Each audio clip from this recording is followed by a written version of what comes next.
Gotta love RFK Jr. doing the "I've got priors" dash out of the room while Trump just stands there like a robot. Incredible omens at the White House today. So something kind of insane just happened at the White House during Donald Trump's press conference addressing him lowering the cost of weight loss drugs. This gentleman here that you can see on the screen, he faints and kind of collapses.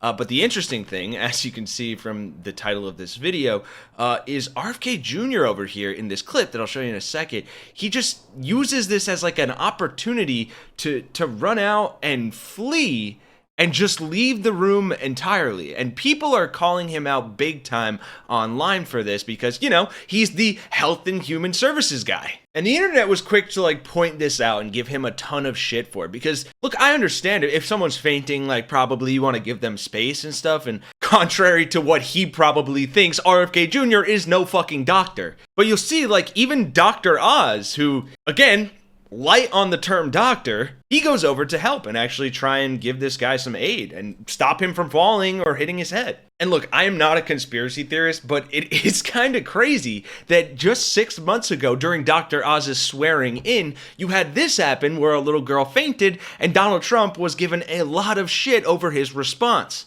You'll all be very unhappy. Have you spoken your with life, she? your life will be in great danger. Yeah. Mr. President. Yeah. Press out. Everybody out. Press out. Leave everything, guys. You want that? Yeah, we're gonna. You guys leave cables. Everybody else. Please move. You leaving everything?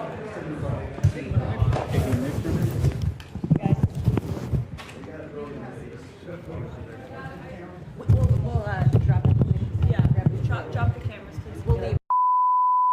Yeah, it sure seems like the only promise Trump has kept thus far is putting people's lives in grave danger. Take a look what happened today, and then we'll see if we can figure out where the hell RFK was off to and why he's getting so much flack for this. It's really an honor to be here today for this historic step forward to expand access to a class of medications that can fundamentally change the arc of chronic disease in our country.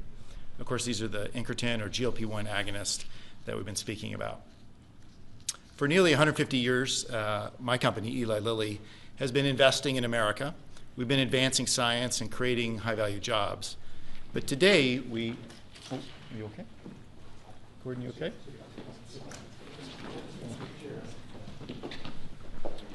Yeah.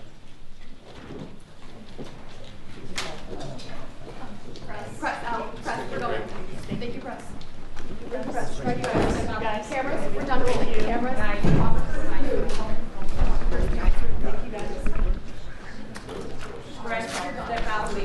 Some pretty striking similarities there, not only to that guy Mitch McConnelling the fuck out, hope he's okay, but also to the last time someone fainted in the Oval Office, including Donald Trump just standing there like a robot looking like he couldn't give less of a shit about if this guy's okay or not. But anyway, the reactions to RFK Jr. online were swift and scornful. Someone posted, "Why did RFK run away? Isn't he supposed to be the health guru?" Which is a good question, and even though this seems kind of trivial that he would just leave, it's something I want to dive into a little deeper in just a second after we finish these roasts. RFK Jr. piecing the fuck out of a medical emergency is the perfect encapsulation of his HHS administration. Gotta love RFK Jr. doing the "I've got priors" dash out of the room while Trump just stands there like a robot. Incredible omens at the White House today. The irony level of a health emergency during RFK Jr.'s press event is going to require some intense scientific instruments to measure. Look at that bronze prune nope the fuck out of there as soon as he saw what was happening. I just want to pay my respects to bronze prune as a descriptor for RFK Jr. That is some chef's kiss level roasting right there. And look, while I'm happy to give him the benefit of the doubt of leaving the room simply to get out of the way and let professionals do their job, that's kind of the fucking point I'd like to harp in on given the virality of this moment. For instance, that whole press conference, the one that Donald Trump used to out one of his top White House aides as being on fat drugs, was about lowering the costs of weight loss drugs, these GLP-1s that you may have heard of. They've been made famous by people like Oprah and Lizzo, and apparently Trump's fat friends as well. That comment said, President, could I ask you a question? What?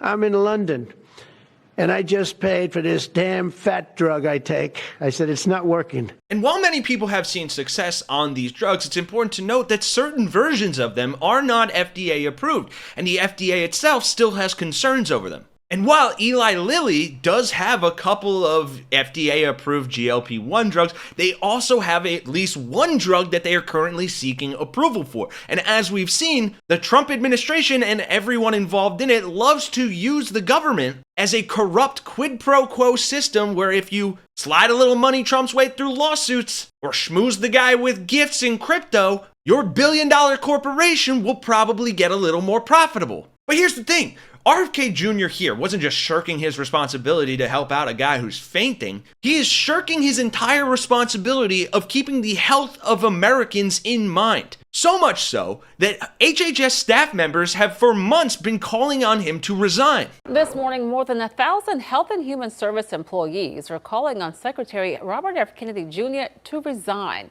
In a letter to Congress, they say his leadership puts Americans' health at risk.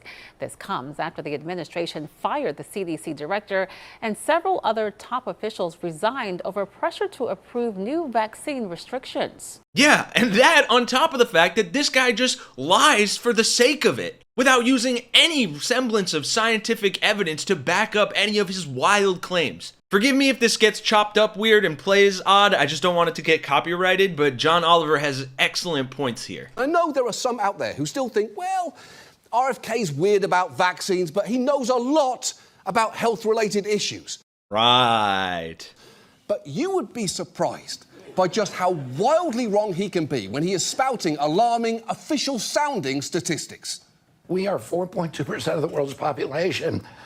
We buy 70% of the pharmaceutical drugs on Earth. 15% of American youth are now on Adderall or some other ADHD medication. When I was a kid, I always say this, a typical pediatrician would see one case of diabetes in his lifetime. Today, it's 1 out of every 3 kids who walks through his office door. 20 years ago, there was no diabetes in China. Today, 50% of the population is diabetic. What? Okay, so here's the thing. All the numbers you just heard him say are bullshit. Americans don't buy 70% of the drugs on Earth. We buy around 6%. 15% of American youth aren't on ADHD meds. Estimates put it closer to 5%. What? That is a factor of 10 right there. 1 in 3 kids don't have diabetes. It's actually 0.35%, or 1 in 285 kids.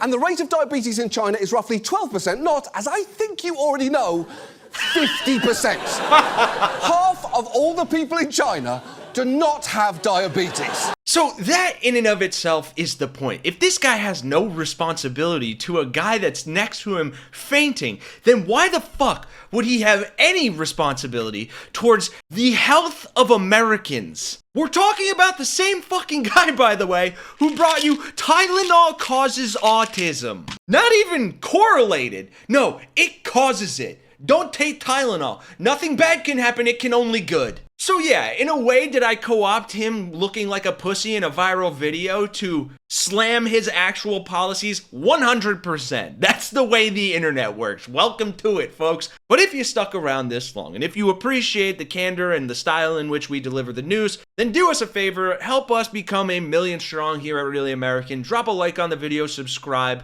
And as always, let us know your thoughts and more importantly, your roasts in the comments down below, because the point of this channel really is to bring you the news, but also to do it in an authentic way that sparks a conversation and hopefully a way that is humorous most of the time, because let's be honest, this stuff can be fucking depressing. And there is no way in hell that we are making it through the second Trump administration unscathed, but we can mitigate the damage by developing a community of like-minded people or people who are just sick of letting idiocracy and mediocrity and batshit insanity run our politics and our government. As always, folks, thank you so much for watching. For Really American, I'm Kenny Hesse. I'll see you guys in the next one.